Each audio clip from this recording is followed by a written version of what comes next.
অকরে সত্যি কথা, আমি এতদিন জানি নাই সাঙ্গ বাংলাদেশের মধ্যে যদি কোনো বেস্ট সেরা কণ্ঠওয়ালা কোনো মানুষ থাকে রয়েছে সাঙ্গ হিরো কালম ভাই না গো। এমন এই যে লালুর বুইরা হতিনের কণ্ঠ হইন না, তুই এমজুকো বাতা দে, এই গান শোনার পরে আমি তো যে কই হিরো কালম ফেল।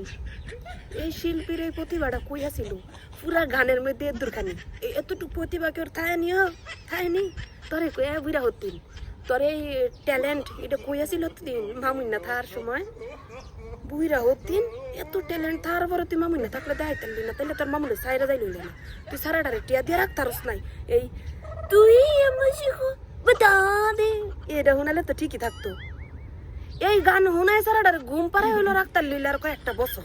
হ্যাঁ তোর কোটি কোটি টিয়া সারাটা থাকতারে নাই।